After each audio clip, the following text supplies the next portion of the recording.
Welcome back, guys, for another video. In this one, as you can see, I have a pressure washer that I got from Amazon. And this is the different numbers. But from what I found, if you're looking for a pressure washer on Amazon, they all basically look like this. So I'm guessing they're just a Chinese manufacturer and they're all just slapping on different brand names. So this should be pretty much the same setup for all of those different ones that look somewhat like this. So let's get started.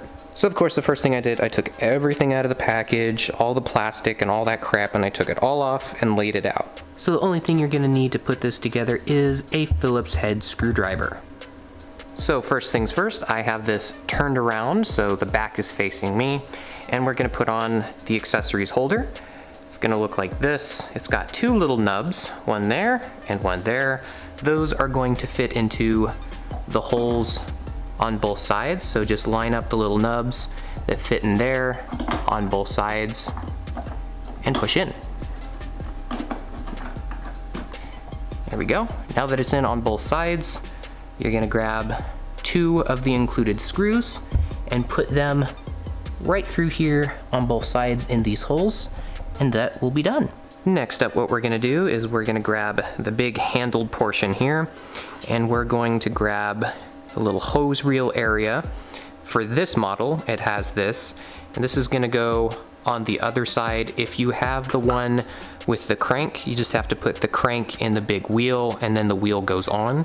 So we'll turn this around and you can see on the inside there are 4 screw areas that go in there. And for this, on the front, it's gonna be facing like that so it can hold it up. And if you put it on here, you notice that they're kind of curved in a little bit. Just have to line it up on one side and then bend it in on the other side. It's hard to do with one hand, but you just have to bend it in. It'll stay in place, and then you screw in the 4 on both sides. So you just popped it into place. I haven't even put the screws in, but it does pop into place. Even with that little bend in there, it goes right in. Once you have it screwed in like that, we'll turn it around, and this is what it should look like. So you can go ahead and put the reeled up hose right there. But now that that's on, we're going to put it onto the main body. So it's going to slip in, these orange areas here are going to slip into the bottom right here on both sides. So put them down like that, and then we'll wiggle them in like so. There we go, one-handed. If I can do it, you can do it. Once you get that in, you can see down here on the bottom, there are 2 holes that will secure this in place. Those are the last 2 screws. So pop one in on both of those, and this thing should be pretty much put together. And last, we cannot forget about the little gun holster here. You've got this that's gonna slide on, so make sure you have it in the proper directions. The directions say that it should be facing this way, but that doesn't make any sense. So this is how it goes in, and it just slides into place, and you just have to put a little bit of pressure on it for it to go all the way down. So there it is. Now that we have everything put together, this is what we have, and all of its glory. It is beautiful. It's put together. Now we have to put together the hose. So it's pretty simple. This is the gun, and this is the high pressure hose. These are the quick connects. The quick connect, one end is gonna go right in here, so that's just gonna snap into place. If you wanna release it, you push that down, it'll pop out. But one end is gonna go into here, and the other end is gonna pop in right to the front, right down here. And again, if you wanna release it, you just grab this thing and pull it over. Sorry, wrong way. Pull it over like that, and it will release the quick connect. Now that that is plugged in, you can go ahead and put on your attachment. I'm gonna wait until I actually go outside, but you've got the spray attachment here, and then you have the brush attachment. They go on the same way. This end here is gonna pop in, and then you're gonna push in and twist. But like I said, I'm gonna do that once I get to it. So they also have a hose included along with all of these different attachments. All these attachments are awesome because you can basically do anything with the combination of all these, depending on if you have a hose, you don't have a hose, what have you. And if you look at this, you're like, well, it's cut off at the end. What the heck am I supposed to do with this? Well, let's get into it. So if you take a look here on the back of the unit, you've got a little reservoir down here. That's for your soap. And then that gets fed up in there, and then this is your water inlet. That's where your garden hose is going to be connected. And real quick, if you do want to put some soap in there, you can just pop this out, fill it with soap, put the hose back in there, pop that back into place, and then it clicks back into place. That's if you want to do like a car wash or something. But up here, you can grab your existing hose and screw it in there, and then on the other side use one of these quick connects. But straight through here, what you can do is you can use this piece. Now this is also a quick connect. If you push that down and pop this out, you can tell that this has a threaded portion on this side right in here, and this side also has a threaded portion.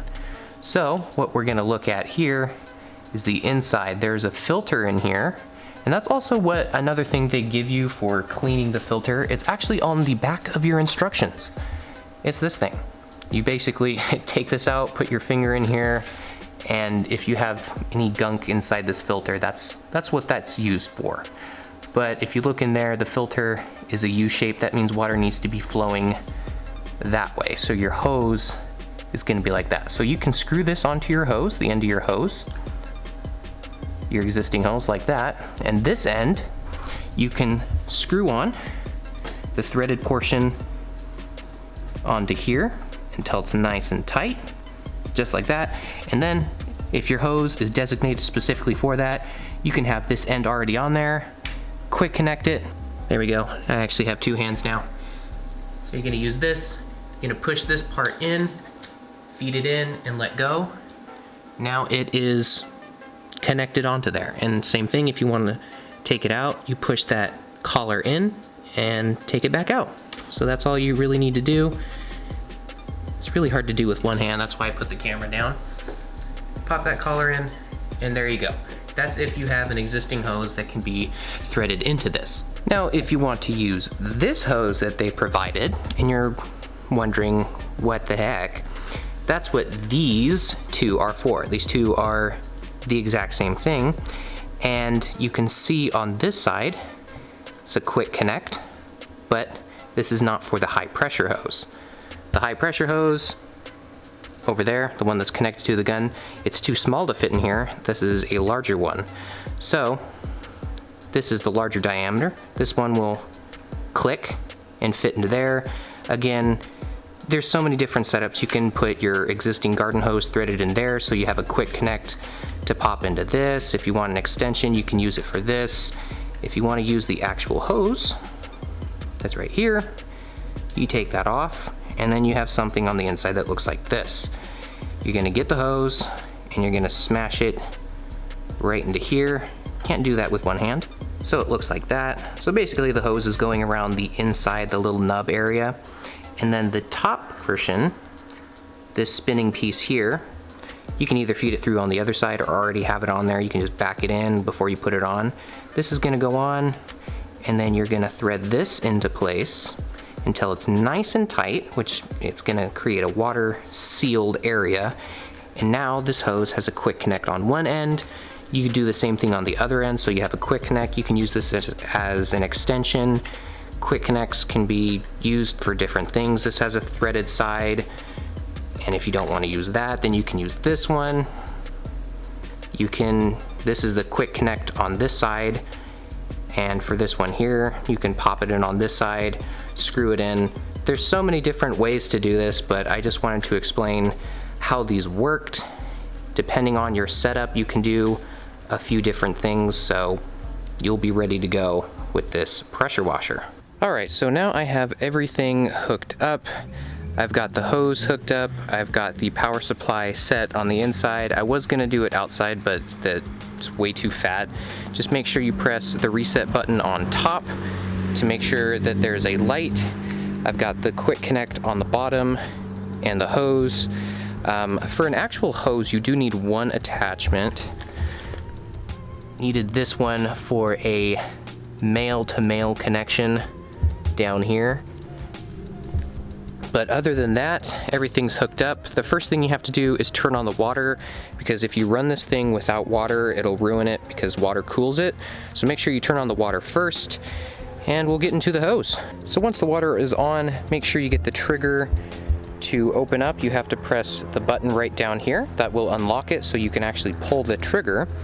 And then there are 2 points of adjustment. There is this one. This is to lock and unlock this right here. So let me unlock it, push it down, and this will turn it. You can do that, and you can see the end is turning left and right. You can determine which spray that you want.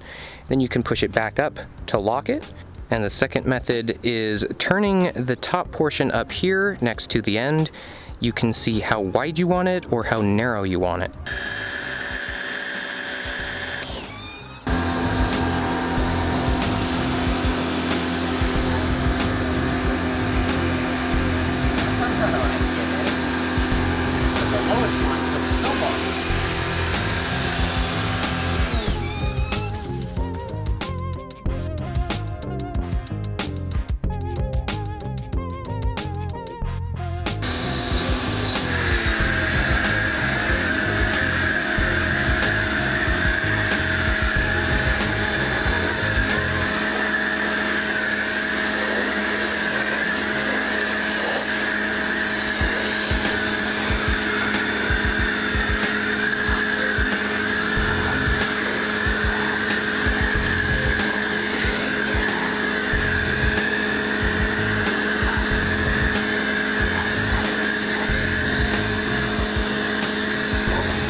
Alright guys, so that is my review of the pressure washer.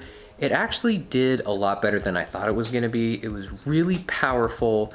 I do have one complaint, is that it does a weird sound. It's really strange. Every time you release the handle, it makes that weird noise. It doesn't affect anything, it's just a really weird noise. I like how you can change it between just a single spray, which is really good for taking tar off, like I showed. And you can also spread it out. You can do so many different things with the adjustability of the power and the spray nozzle and everything that's involved in there. I did notice when you put it all the way down, that's the soaping, because it doesn't say anywhere in the instructions how to do soap when you put it in the dispenser. I thought it was just going to be on the whole time if you put soap in there. But if you put it at the lowest setting for pressure, it does a lot of soap, and if you put it at the highest, there's no soap. So that's something that might be helpful for you guys. If not, then okay. I had no idea that's how it worked, but it was pretty powerful. Not as powerful as I thought it was gonna be, because I've seen a lot of YouTubers that pressure wash their car and just get a ton of dirt off and just instantly cleans their wheels. This one I had to stay consistent on an area before it got clean all the dirt off. Plus I did scrub the car anyway. So overall, for the price that it's at $100. I think it's definitely worth it if you just need a cheapo electric one So that's my review, guys. Stay around, stick around, come back, or stay here, watch more videos, because I have more. I always have more. Hey guys, thanks for sticking around to the end of the video. If you haven't already, make sure you follow me on Facebook, Twitter, and Instagram so you can get some behind the scenes stuff that hasn't happened yet and unreleased content that no one else has seen. And if you haven't already, watch that video. And if you watched that video, watch that video. And if you've watched both of those videos already, make sure you subscribe down here. Yeah, watch this stuff. It's awesome. And if you've watched that, and subscribe,